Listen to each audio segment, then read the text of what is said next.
नमस्कार दोस्तों, आप लोगों का हमारे चैनल पर फिर से एक बार स्वागत है। दोस्तों, हम लोग जो एसएससी एमटीएस का सेट का एनालिसिस कर रहे हैं, ये प्रीवियस ईयर क्वेश्चन का बहुत मायने रखता है दोस्तों आगामी एग्जाम के लिए। इसमें मैं जीके जीएस एवं करेंट का सभी का अपडेट करके व्याख्या कर रहा हूँ, इसलिए हर एक सेट पे बने रहें और सावधानी पूर्वक सुन के अपने तैयारी को बेहतर करें। इसी क्रम में पहला क्वेश्चन देखते हैं दोस्तों। निम्नलिखित में कौन सा भारत के महान्यायवादी का कर्तव्य है? तो महान्यायवादी क्या होते हैं दोस्तों? तो भारतीय संविधान में आर्टिकल 176 होता है। 76 के अनुसार भारत में एक महान्यायवादी होगा जिसकी नियुक्ति भारत के राष्ट्रपति के द्वारा करेंगे।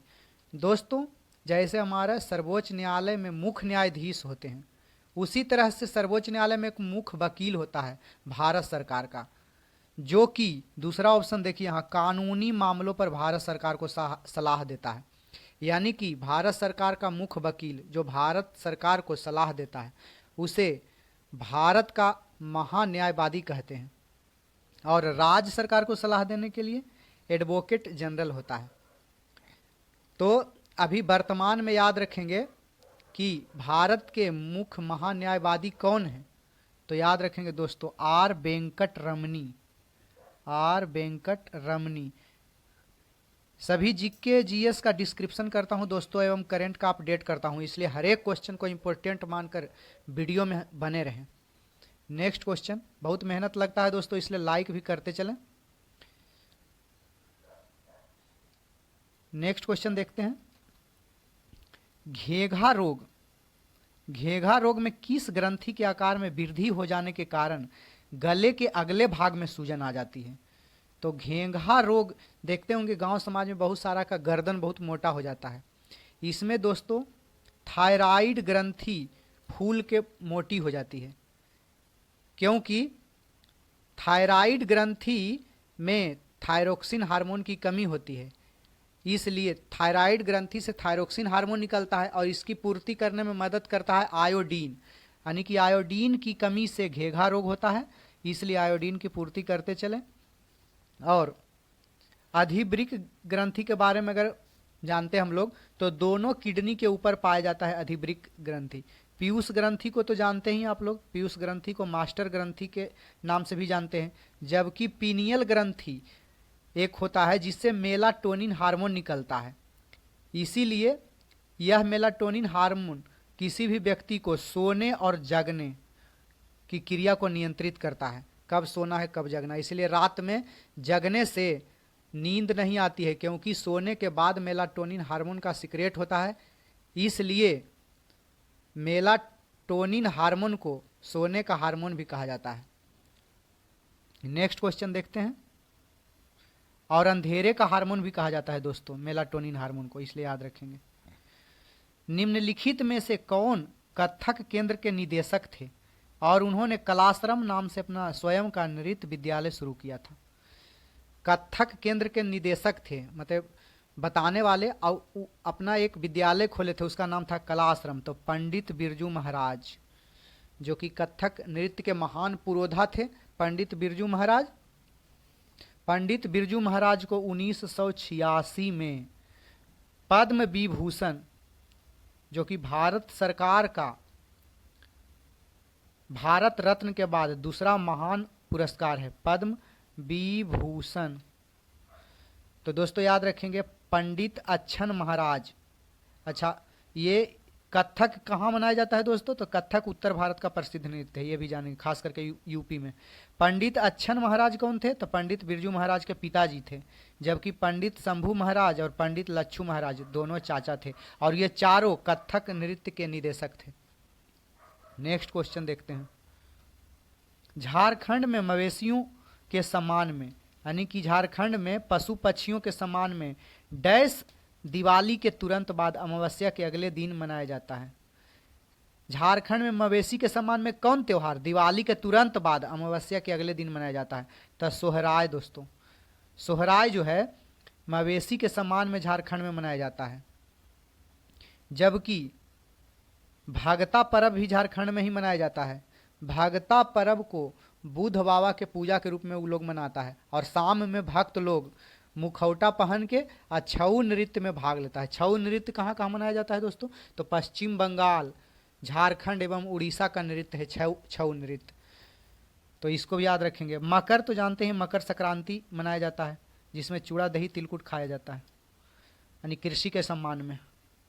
हरे भारत के अलग अलग राज्यों में इसे अलग अलग नाम से जाना जाता है। भारत सरकार की दीन दयाल उपाध्याय ग्रामीण कौशल योजना के अंतर्गत जनसंख्या का कौन सा आयु वर्ग शामिल है?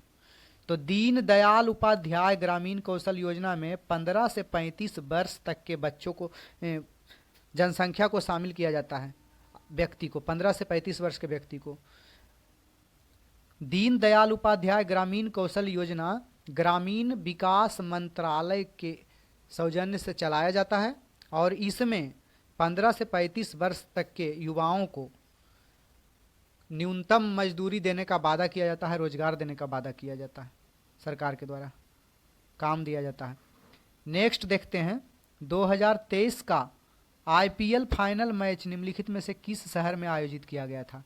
तो अहमदाबाद में आयोजित किया गया था।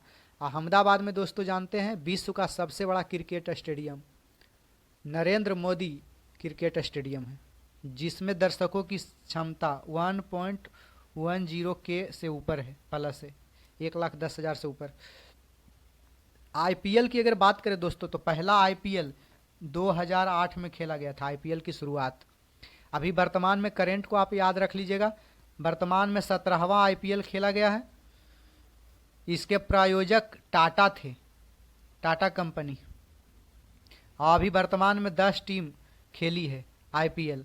विजेता केकेआर रहा, कोलकाता नाइट राइडर, जबकि उप विजेता, आप लोग कमेंट कीजिएगा, कमेंट करके बताइएगा कि केकेआर किसको हराया था, उप विजेता कौन था आईपीएल का। बहुत बार आईपीएल का या फिर किसी खेल का उप विजेता पूछा जाता है। सबसे महंगा खिलाड़ी दोस्तों थे मिचेल स्टॉक थे।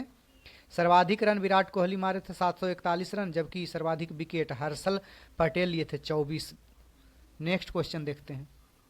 कमेंट क्वेश्चन, हर एक क्वेश्चन का कमेंट जरूर कीजिए दोस्तों, क्योंकि कमेंट करने से आपको याद रहेगा और कभी भूलने का भी चांस नहीं रहता है कहीं पे अगर हम लिखते हैं कोई चीज़। तो भारत के निम्नलिखित में से किस राज्य में गर्मी के मौसम में लू हवा नहीं चलती है?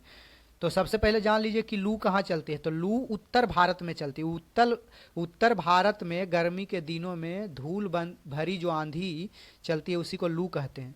तो हरियाणा भी उत्तर भारत में, राजस्थान भी लगभग उत्तर भारत में आता है, लेकिन पश्चिम भारत में भी क्षेत्र उसका पड़ता है, लेकिन ये सब लपेटे में आ जाता है सब, पंजाब उंजाब में।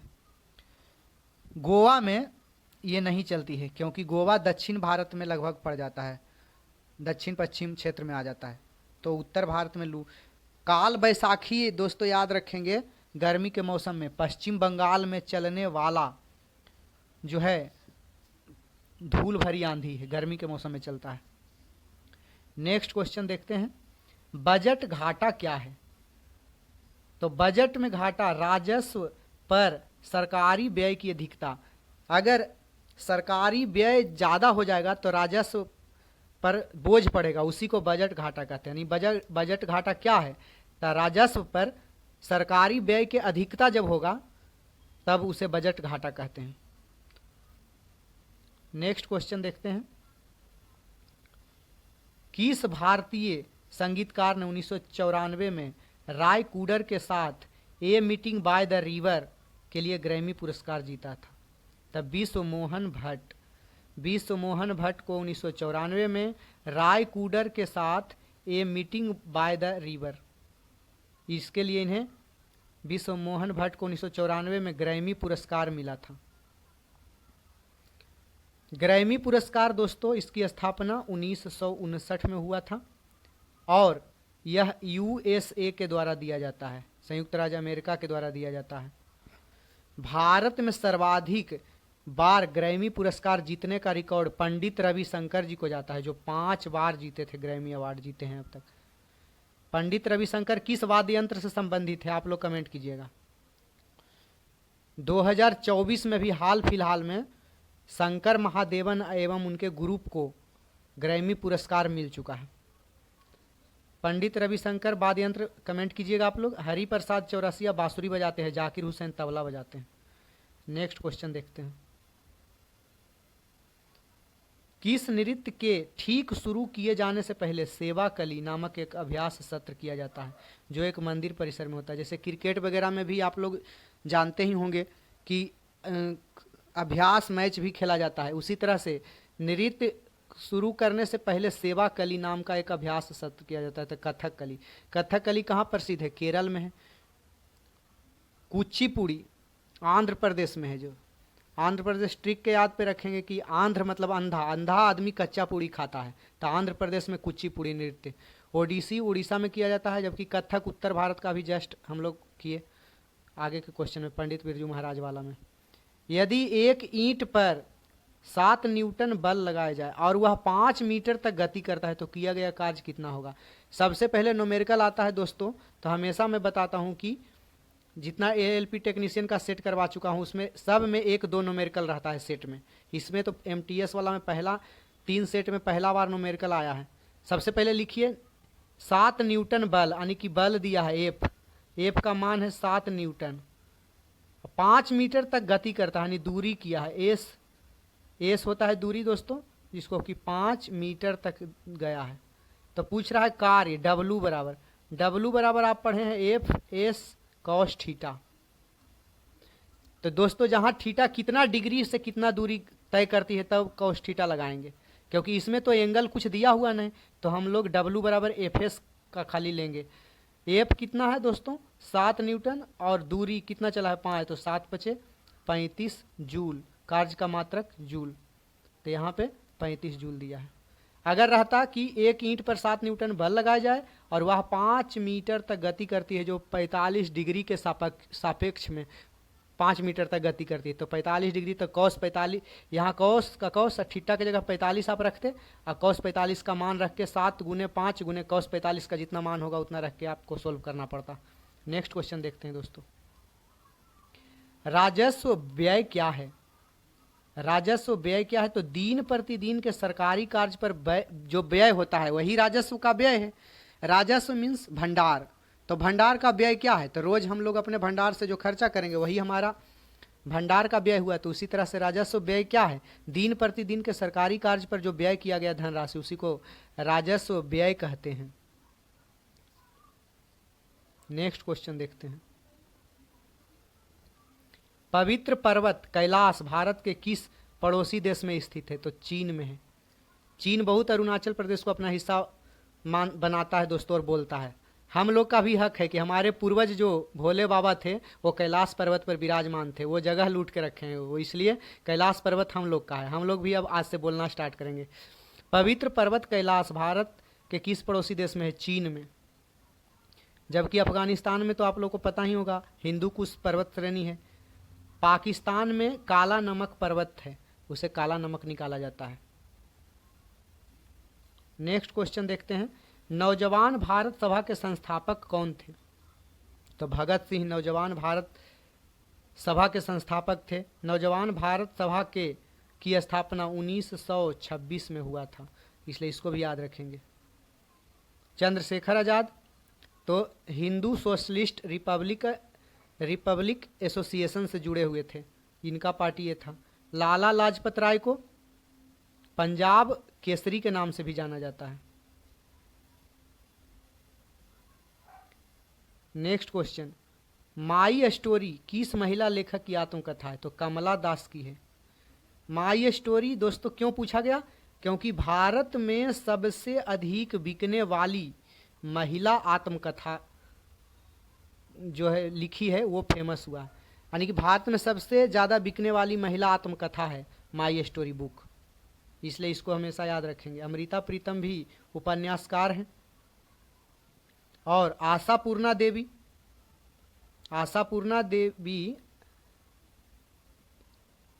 को 1976 में ज्ञानपीठ पुरस्कार मिला है, और भारत की सबसे पहली महिला ज्ञानपीठ पुरस्कार पाने वाली ये थी, इसको याद है। पुरुष में कौन था इसको कमेंट कीजिएगा। पुरुष में आशापूर्णा देवी को 1976 में मिला था। ज्ञानपीठ पुरस्कार, और भारत में सबसे पहली महिला बनी जो ज्ञानपीठ पुरस्कार प्राप्त की। अमृता प्रीतम को का सर्वाधिक फेमस प्रसिद्ध उपन्यास हुआ पिंजर नाम से, बहुत बार पूछता है पिंजर। पिंजर। नेक्स्ट क्वेश्चन देखते हैं। निम्नलिखित में कौन सा मौलिक कर्तव्यों के अंतर्गत नहीं आता है? यानी कि हम मौलिक कर्तव्य मीन्स जान लीजिए, ऐसे भी ऐसा क्वेश्चन आए तो सोचिए कि मेरा कर्तव्य क्या नहीं।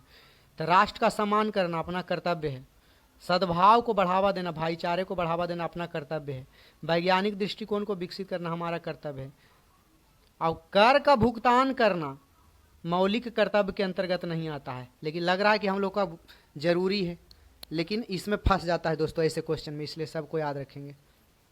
याद रखेंगे अनुच्छेद 51A के अंतर्गत भाग 4 में मौलिक कर्तव्य की व्याख्या किया गया है, जिसे 86वां संविधान संशोधन 2002 के द्वारा जोड़ा गया है।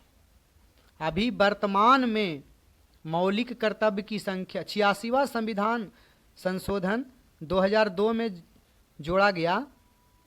अभी वर्तमान में 11 मौलिक कर्तव्य हैं टोटल, और शुरू में मौलिक कर्तव्य जो जोड़ा गया संविधान में, शुरुआत में मौलिक कर्तव्यों की संख्या 10 थी। किसके अनुशंसा पर जोड़ा गया था मौलिक कर्तव्य? अभी वर्तमान में 86वां संशोधन 2002 के अंतर्गत 11 है मौलिक कर्तव्य की संख्या।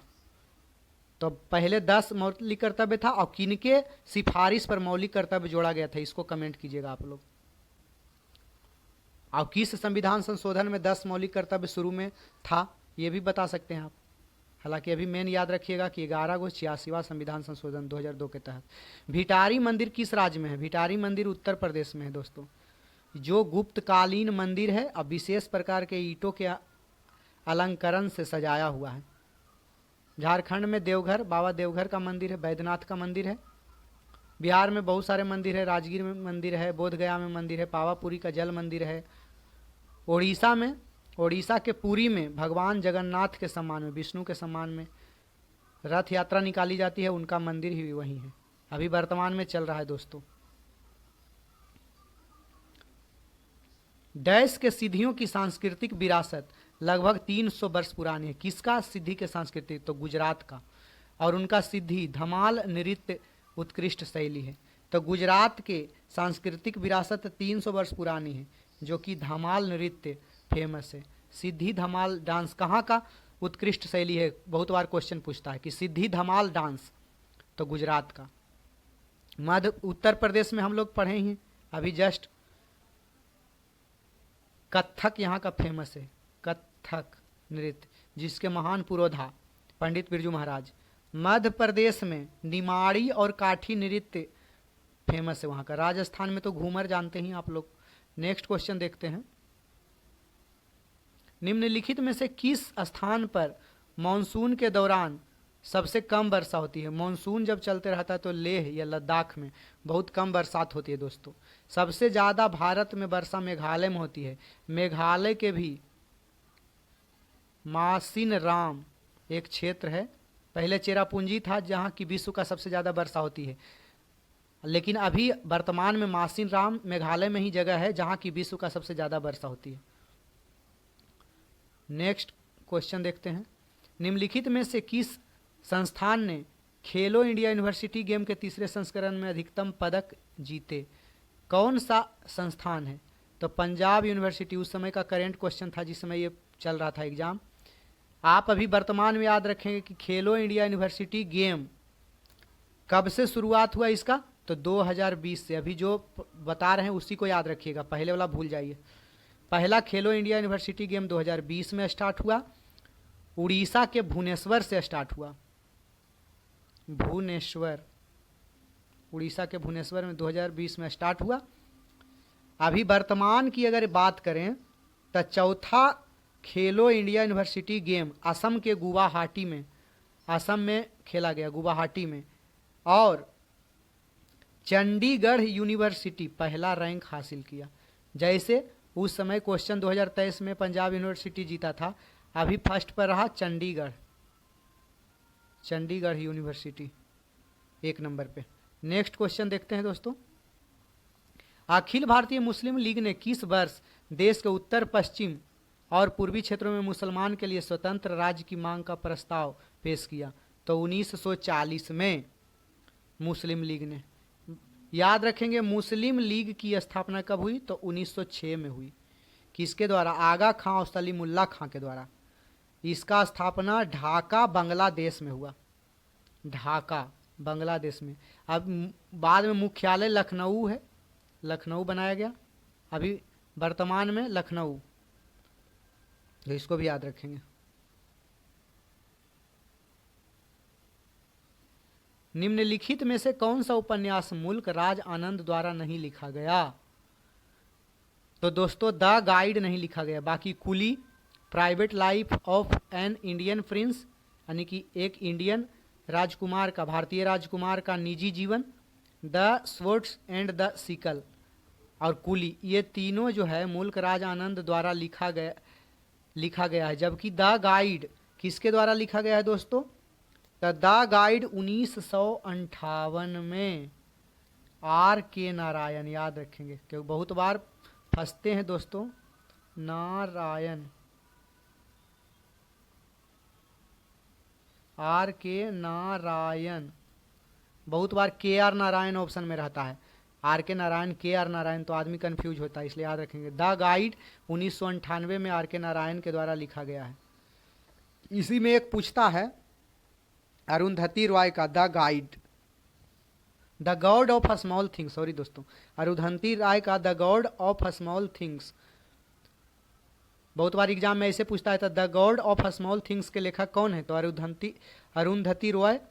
और इस बुक के लिए बहुत बार पूछता है कि अरुंधति रॉय को मैन बुकर पुरस्कार कब मिला था? The God of small thing के लिए 1997 में मैन बुकर पुरस्कार मिला, मैन बुकर पुरस्कार मिला। नेक्स्ट क्वेश्चन देखते हैं। शुभमन गिल अपने खेल में रिकॉर्ड बनाने की वजह से चर्चा में थे। कौन सा खेल खेलते? उस समय का करंट क्वेश्चन था, 2023 में पूछा गया था। तो शुभमन गिल क्रिकेट से खेलते हैं। बाकी हॉकी का आप लोग जानते हैं, प्रसिद्ध खिलाड़ी रहे मेजर ध्यानचंद, उन्हीं के सम्मान में मेजर ध्यानचंद खेल रत्न अवार्ड भी दिया जाता है, जिसकी स्थापना 1991-92 में हुई। बैडमिंटन के प्रसिद्ध खिलाड़ी साइना नेहवाल, PV सिंधु, आप लोग जानते ही होंगे। शतरंज के लिए सबसे famous Viswanathan Anand. Next question देखते हैं। निम्नलिखित में कौन सा एक विश्व प्रसिद्ध सितार वादक है? तो ये तो अभी जस्ट पहले एक कमेंट भी पूछा था दोस्तों, याद रखेंगे, उसका आंसर भी यहाँ आ गया। मैंने पूछा था पंडित रविशंकर किस खेल से संबंधित है, शुरुआत में 1-2 क्वेश्चन में। तो पंडित रविशंकर देखिए प्रसिद्ध सितार वादक हैं, पंडित रविशंकर। पंडित रविशंकर जो है सितार वादक हैं, जबकि अली अहमद हुसैन शहनाई, फेमस शहनाई वादक हैं। और राज रत्नम पिल्लई जो यहाँ है नाद स्वरम वादक है। नाद स्वर एक होता है यंत्र, उसी को बजाते हैं वो। नेक्स्ट क्वेश्चन और आज का लास्ट क्वेश्चन याद रखिएगा दोस्तों, इसको थोड़ा सा क्वेश्चन बड़ा है इसलिए इसको और स्थिर से सुनिएगा, इसको छोटा करते हैं। वन जीव संरक्षण संशोधन अधिनियम 2022 वन जीवों और वनस्पतियों की लुप्तप्राय प्रजातियों में अंतर्राष्ट्रीय व्यापार पर कन्वेंशन को लागू करने का प्रयास करता है। CITES के संबंध में कौन सा कथन सही है? तो दोस्तों 1, 3 और 4, 1, 3 और 4 सही है। CITES का फुल फॉर्म देखिए, यहाँ से पढ़ लीजिए, convention of international trade in endangered species of wild fauna and flora. तो CITES सरकारों के बीच एक समझौता है जो यह सुनिश्चित करता है कि जंगली जानवरों और पौधों के नमूनों के अंतर्राष्ट्रीय व्यापार से प्रजातियों के अस्तित्व को खतरा न हो। यानी कि पहला इसका कहने का मतलब हुआ कि CITES बोलता है कि जंगली जानवर और पौधा के नमूना लेने के चक्कर में, कोई शोध करने के चक्कर में ऐसा ना हो कि उसके अस्तित्व पर खतरा हो, इसलिए सोच समझ के काम करें। पहला वार्निंग दिया। दूसरा क्या कहता है? कन्वेंशन के तहत देशों को परमिट के माध्यम से सभी सूचीबद्ध नमूनों के व्यापार को विनियमित करता है। तो कहा जाता है सभी देश में एग्रीमेंट बना हुआ है और जितना सूचीबद्ध उसमें जानवर है उस पर नज़र बनाए रखने के लिए ये दूसरा ऑप्शन बोला। और ये तीसरा ऑप्शन, यह जीवित जीवों के नमूनों के स्वायत्तीकरण को विनियमित करने का प्रयास करता है। यह जितना जीवित जीव का नमूना है उसको पर्सनली बढ़िया से अपने देख रेख में उस जीव को रखना है और उससे मतलब उस पर शोध करके और फिर स्वस्थ रूप से उसको छोड़ना है। तो 1, 3 और 4 CITES का अंतर्गत ये आता है। और दूसरा गलत है दोस्तों, ये कहता है कि CITES के तहत पौधा और जानवरों के नमूनों को उनके विलुप्त होने के खतरे के आधार पर 5 श्रेणी में वर्गीकृत किया गया है। बिल्कुल गलत है। याद रखेंगे, वन संरक्षण अधिनियम कब आया था? तो 1980 में आया था वन संरक्षण अधिनियम। पर्यावरण संरक्षण अधिनियम कब आया था? शुरुआत में 1986 में। जबकि वन जीव संरक्षण अधिनियम 1972 में। बराबर क्वेश्चन, ये तीनों वेरी वेरी इंपॉर्टेंट है। तो आज का सेट यहीं तक। बहुत सारे डिटेल और करंट का अपडेट देता हूं, इसलिए हमारे चैनल पर बने रहें, लाइक सब्सक्राइब करते रहें दोस्तों। चैनल पर बने रहने के लिए धन्यवाद।